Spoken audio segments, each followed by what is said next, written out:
نحمده ونصلي على رسوله الكريم اما بعد السلام علیکم ورحمۃ اللہ وبرکاتہ۔ خلاصۃ القرآن رکوع با رکوع سورہ اعراف، رکوع نمبر 13 آیت نمبر 100 سے لے کے 108۔ اس رکوع کا جو ٹاپک ہے وہ یہ ہے کہ سابقہ قوموں کے انجام سے عبرت حاصل کرو۔ 13ویں رکوع میں زمین میں بسنے والوں کو سابقہ اقوام کے انجام سے عبرت حاصل کرنے کی تلقین کی گئی ہے۔ جو قوم بھی اللہ کی نافرمانی میں حد سے تجاوز کرتی ہے تو اللہ اسے ہلاک کر کے نشان عبرت بنا دیتا ہے۔ اللہ ہمیں نافرمانی روش سے بچنے کی توفیق عطا فرمائے، آمین۔ اسی رکوع سے حضرت موسیٰ علیہ السلام کی تفصیلی واقعہ کا بیان شروع ہوتا ہے۔ انہوں نے فرعون کے سامنے اپنی رسالت کا اعلان کیا، معجزات دکھا کر رسالت کی سچائی کا ثبوت دیا، اس سے مطالبہ کیا کہ بنی اسرائیل کو آزاد کر دے اور مصر جانے کی اجازت دے دے۔ رکوع نمبر 14 آیت نمبر 109 سے لے کر 126۔ اس رکوع کا جو ٹاپک ہے وہ یہ ہے کہ حق کا غلبہ اور باطل کی رسوائی۔ 14ویں رکوع میں حضرت موسیٰ علیہ السلام اور جادوگروں کے درمیان مقابلہ کا ذکر ہے۔ فرعون اس کے سرداروں نے حضرت موسیٰ علیہ السلام کے پیش کردہ معجزات کو جادو قرار دیا اور طے کیا کہ ہم جادو کا مقابلہ جادو کے ذریعے کریں گے۔ مختلف علاقوں سے ماہر جادوگروں کو بلایا گیا اور حضرت موسیٰ علیہ السلام کے ساتھ ان کا مقابلہ کرایا گیا۔ جادوگروں نے مقابلے کے دوران اپنی لاٹھیاں اور رسیاں پھینکی اور لوگوں کی نگاہوں پر ایسا جادو کیا کہ انہیں لاٹھیاں اور رسیاں رینگتے ہوئے سانپ محسوس ہوئے۔ حضرت موسیٰ علیہ السلام نے اللہ کے حکم سے عصا پھینکا، عصا حقیقی اژدہا بن گیا اور جادوگروں کی لاٹھیاں اور رسیوں کو نگل گیا۔ جادوگر سمجھ گئے کہ یہ جادو نہیں ہو سکتا کیونکہ جادو کے فن کی انتہا سے ہی واقف تھے۔ ان میں حق اور واضح ہو جاتا تھا، بے حد اختیار سجدے میں گر گئے۔ انہوں نے حضرت موسیٰ علیہ السلام اور حضرت ہارون کے رب پر ایمان لانے کا اعلان کیا۔ فرعون نے انہیں ایمان لانے کی صورت میں ہاتھ پاؤں کاٹ دینے کی، صلیب پر لٹکانے کی دھمکی دی۔ جادوگروں نے کہا اب ہم حق سے نہیں پلٹیں گے۔ انہوں نے اللہ سے صبر و استقامت کی توفیق مانگی۔ رکوع نمبر 15 آیت نمبر 127 سے لے کر 129۔ اس رکوع کا جو ٹاپک ہے وہ یہ کہ فرعون کا ظالمانہ فیصلہ۔ اس رکوع میں فرعون کا ایک ظالمانہ فیصلے کا ذکر ہے۔ اس نے اعلان کیا کہ بنی اسرائیل کے بچوں کو ذبح کیا جائے گا، عورتوں کو زندہ رکھا جائے گا تاکہ ان سے خدمت لی جا سکے۔ حضرت موسیٰ علیہ السلام نے اپنی قوم سے کہا کہ اگر تم اللہ سے مدد مانگو اور صبر کرو، ان قریب فرعون کے ہلاک کر دے گا اور تمہیں زمین کا وارث بنا دے گا، اور دیکھے گا کہ تم اللہ کے احکامات پر عمل کرتے ہو یا کہ نہیں۔ رکوع نمبر 16 آیت نمبر 130 سے لے کے 141۔ اس رکوع کا جو ٹاپک ہے وہ یہ کہ بنی اسرائیل کی ناشکری۔ 16ویں رکوع میں بیان کیا گیا کہ اللہ نے آل فرعون پر کئی آفات بھیجے تاکہ وہ گر گڑائیں اور اللہ کی طرف رجوع کریں۔ افسوس ایسا نہیں ہوا اور ان کی سرکشی بڑھتی چلی گئی۔ آخرکار اللہ نے انہیں سمندر میں غرق کر کے تباہ کر دیا۔ فرعون کی جنگل سے آزاد ہونے کے بعد بنی اسرائیل کا گزر ایک ایسی بستی سے ہوا جہاں لوگ بتوں کی پوجا کر رہے تھے۔ انہوں نے حضرت موسیٰ علیہ السلام سے درخواست کی کہ ہمارے لیے بھی ایسا معبود بنا دیجیے۔ حضرت موسیٰ علیہ السلام نے انہیں ڈانٹا اور ان کی ناشکری پر لعن طعن کی۔ انہیں یاد دلایا کہ اللہ نے تم پر اتنا بڑا احسان کیا ہے کہ تمہیں فرعون جیسے ظالم بادشاہ سے نجات دی، لیکن افسوس تم فوراً ہی احسان فراموش کر کے کیسی ناشکری کر رہے ہو۔ رکوع نمبر 17 آیت نمبر 142 سے لے کر 147۔ اس رکوع کا جو ٹاپک ہے وہ یہ ہے کہ حضرت موسیٰ علیہ السلام کے لیے بہت بڑا اعزاز۔ 17ویں رکوع میں اللہ کی طرف سے حضرت موسیٰ علیہ السلام کو شرف ہم کلامی عطا ہونے کا ذکر ہے۔ حضرت موسیٰ علیہ السلام نے دوران ہم کلامی اللہ سے درخواست کی کہ مجھے اپنا جلوہ دکھائیے۔ اللہ نے فرمایا کہ تم مجھے نہیں دیکھ سکتے، ہاں اس پہاڑ کو دیکھو، اس پہاڑ نے میری تجلی کا بوجھ برداشت کر لیا تو پھر تم مجھے دیکھ سکتے ہو۔ جیسے ہی اللہ نے پہاڑ پر تجلی ڈالی تو وہ ریزہ ریزہ ہو گیا اور حضرت موسیٰ علیہ السلام اس منظر کو دیکھ کر بے ہوش ہو گئے۔ جب انہیں ہوش آیا تو پکار اٹھے کہ اے اللہ تو پاک ہے، اسے کوئی تجھے اس دنیا میں دیکھ سکے۔ میں تیری طرف رجوع کرتا ہوں اور سب سے پہلے تجھ پر ایمان لاتا ہوں۔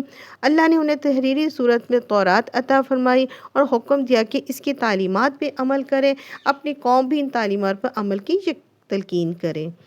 رکوع نمبر 18 آیت نمبر 148 سے لے کر 151۔ اس رکوع کا جو ٹاپک ہے وہ یہ کہ بنی اسرائیل کا بچھڑے کی مورت کو معبود بنا لینا۔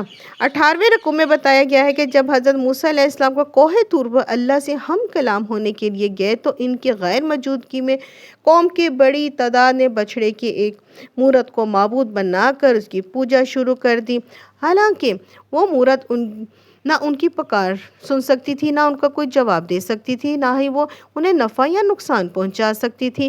حضرت موسیٰ علیہ السلام نے آ کر قوم کو ڈانٹا اور اپنے بھائی ہارون سے شکوہ کیا، کیا تم نے انہیں شرک سے کیوں نہیں روکا؟ حضرت ہارون علیہ السلام نے فرمایا کہ میں نے روکا تھا لیکن وہ مجھے قتل کرنے کے در پر ہو گئے تھے۔ حضرت موسیٰ علیہ السلام نے اللہ کے لیے، اپنے لیے اور اپنے بھائی کے لیے بخشش اور رحمت عطا کرنے کی دعا مانگی۔ رکوع نمبر 19 آیت نمبر 152 سے لے کر 157۔ اس رکوع کا جو ٹاپک ہے وہ یہ ہے کہ اللہ کی رحمت خاص اتباع نبی کریم صلی اللہ علیہ وسلم سے حاصل ہوگی۔ 19ویں رکوع میں آگاہ کیا گیا ہے کہ جن لوگوں نے بچھڑے کی مورت کو معبود بنایا ہے انہیں دنیا میں اللہ کے غضب اور ذلت کا سامنا کرنا پڑے گا، البتہ جو لوگ توبہ کر لیں اللہ اپنی رحمت سے انہیں معاف فرما دے گا۔ پھر اللہ کی رحمت خاص انہیں حاصل ہوگی جو آخری نبی کریم صلی اللہ علیہ وسلم کے اتباع کریں گے اور نبی کریم صلی اللہ علیہ وسلم کہ نیکی کا حکم دیں گے، برائی سے روکیں گے، پاکیزہ چیزوں کو حلال کریں گے، خبیث چیزوں کو حرام ٹھہرائیں گے اور لوگوں کی گردنوں سے بے جا رسومات، بدعات و بہام کا بوجھ ہٹا دیں گے۔ جو لوگ بھی اس نبی کریم صلی اللہ علیہ وسلم پر ایمان لائیں گے، ان آداب و ان کا احترام کریں گے، دعوت دیں گے اور غلبہ دین کے مشن میں ان کا ساتھ دیں گے، ان پر نازل ہونے والی کتاب قرآن حکیم کی پیروی کریں گے، وہی ابدی کامیابی سے ہمکنار ہوں گے۔ اللہ ہمیں اپنے حبیب صلی اللہ علیہ وسلم کے اتباع کی توفیق عطا فرمائے، آمین۔ رکوع نمبر 20 آیت نمبر 158 سے لے کر 162۔ اس رکوع کا جو ٹاپک ہے وہ یہ کہ نبی کریم صلی اللہ علیہ وسلم تمام انسانوں کی طرف رسول ہیں۔ 20ویں رکوع میں اعلان کیا گیا ہے کہ نبی کریم صلی اللہ علیہ وسلم تمام انسانوں کی طرف اللہ کے رسول ہیں۔ تمام انسانوں کو حکم دیا گیا ہے کہ وہ آپ صلی اللہ علیہ وسلم پر ایمان لائیں اور آپ صلی اللہ علیہ وسلم کی اتباع یعنی پیروی کریں، ایسا کرنے والے کو ہی ہدایت ملے گی۔ اس رکوع میں بنی اسرائیل کو عطا کیے گئے انعامات، ان کی ناشکری، پھر بڑے انجام کا بھی ذکر ہے۔ رکوع نمبر 21 آیت نمبر 163 سے لے کر 171۔ اس رکوع کا جو ٹاپک ہے یہ کہ عذاب الہی وہی بچتی ہیں جو برائی سے روکتے ہیں۔ 21ویں رکوع میں اصحاب سبت کا واقعہ بیان کیا گیا ہے۔ اصحاب سبت وہ تھے جنہوں نے سبت یعنی ہفتے کے دن ضابطے کی خلاف ورزی کی تھی۔ اللہ نے یہود کو حکم دیا کہ سبت کا پورا دن میری عبادت اور ذکر میں بسر کرنا، اور یہود ایک قبیلے کی گزر بسر کا ذریعہ مچھلیوں کا شکار تھا۔ اس قبیلے کا ایک گروہ سبت کے دن دریائے کنارے گڑھے کھودتا تھا اور دریا سے گڑھوں تک پانی کے راستے بناتا تھا، یوں پانی اس کے ساتھ مچھلیاں گڑھوں میں آ جاتی تھیں۔ اتوار کو مچھلیاں پکڑ لیا کرتے تھے۔ بظاہر تو اس گروہ نے سبت کے دن نہ تو مچھلی پکڑی نہ بیچی، لیکن در حقیقت ہیلا کے ذریعہ مچھلیاں جمع کرتا رہا اور اس روز اللہ کی عبادت اور ذکر سے محروم رہا۔ ایک دوسرا گروہ تھا جو پہلے گروہ کو اس ہیلا سازی سے روکتا تھا۔ ایک تیسرا گروہ وہ بھی تھا جو نہ ہیلا کرتا تھا نہ ہیلا کرنے والے کو روکتا تھا۔ یہ تیسرا گروہ دوسرے گروہ سے کہتا تھا کہ ہیلا کرنے والوں کو برائی سے مت روکو، اس سے بستی میں ایک جھگڑا پیدا ہو جائے گا، اللہ خود ہی ان نافرمانوں کو سزا دے گا۔ دوسرا گروہ کہتا تھا کہ نہیں، ہمیں اللہ کے سامنے حاضر ہو کر جواب دہی کرنی ہے، ہم اس وقت یہ کہہ سکیں گے کہ اللہ آپ کی نافرمانی پر ہم چین سے نہیں بیٹھتے تھے۔ پھر ممکن ہے کہ شاید کسی وقت ہماری تبلیغ اثر کر جائے اور نافرمانی کرنے والے باز آ جائیں۔ جب ہیلا کرنے والے باز نہ آئے تو اللہ کی طرف سے ان پر عذاب آیا۔ اللہ نے صرف ان لوگوں کو بچا لیا جو برائی سے روکتے تھے، جو غلط کام نہیں کرتے تھے لیکن برائی سے روکتے بھی نہیں تھے، وہ بھی عذاب کی لپیٹ میں آ گئے، اس لیے کہ برائی سے نہ روکنا بھی بہت بڑا گناہ ہے۔ اس کے بعد جب ہیلا کرنے والے حد سے گزرنے لگے تو انہوں نے عذاب سے بھی کوئی سبق نہ سیکھا، تو اللہ نے ان کی صورتوں کو مسخ کر کے انہیں بندر بنا دیا۔ رکوع نمبر 22 آیت نمبر 172 سے لے کر 181۔ اس رکوع کا جو ٹاپک ہے وہ یہ کہ انسان کب جانور بن جاتا ہے۔ 22ویں رکوع میں عہد دلست کا ذکر ہے۔ اس سے مراد وہ عہد جو تمام انسانوں کی روحوں سے لیا گیا۔ ان سب سے اللہ نے پوچھا کیا میں تمہارا رب نہیں ہوں؟ سب نے اقرار کیا اللہ آپ ہی ہمارے رب ہیں۔ الحمدللہ اس عہد کی وجہ سے توحید کی معرفت ہمارے باطن میں سرایت کیے ہوئے ہیں۔ اس عہد سے غفلت انسان کو شرف انسانیت سے محروم کر دیتی ہے۔ بطور مثال بنی اسرائیل کے ایک ایسے شخص کا ذکر ہے جسے اللہ نے کرامات دی تھی، لیکن وہ شخص شیطان کی پیروی کرنے لگا اور رفتہ رفتہ اللہ کی فرما برداری سے محروم ہو گیا۔ خواہشات نفس کی لالچ میں اس نے انتہا کو پہنچا کہ اسے کتے سے تشبیہ دی گئی۔ آگاہ کیا گیا مثال ہر اس قوم کی ہے جو اللہ کی نعمتوں کی ناقدری کرتے ہوئے دنیا داری میں کھو جاتی ہے۔ اللہ ہم سب کی حفاظت فرمائے اور انسان کسی وقت بھی خواہشات کے زیر اثر شیطان کے حملوں کی وجہ سے گمراہ ہو سکتا ہے۔ اس رکوع میں ایک بڑی ہلا دینے والی آیت ہے۔ اللہ نے فرمایا انسانوں اور جنوں کی اکثریت جہنم میں جائے گی، اس لیے کہ ان کے دل ہے لیکن ان سے غور و فکر نہیں کرتے، آنکھیں ہیں لیکن ان سے عبرت دیکھتے نہیں، کان ہیں لیکن ان سے سن کر وہ اپنی اصلاح نہیں کرتے۔ یہ لوگ جانوروں کی مانند ہیں بلکہ ان سے بھی بدتر، اس لیے غفلت میں پڑے ہوئے ہیں۔ رکوع نمبر 23 آیت نمبر 182 سے لے کے 188۔ اس رکوع کا جو ٹاپک ہے وہ یہ کہ نبی کریم صلی اللہ علیہ وسلم کا عاجزانہ اعلان۔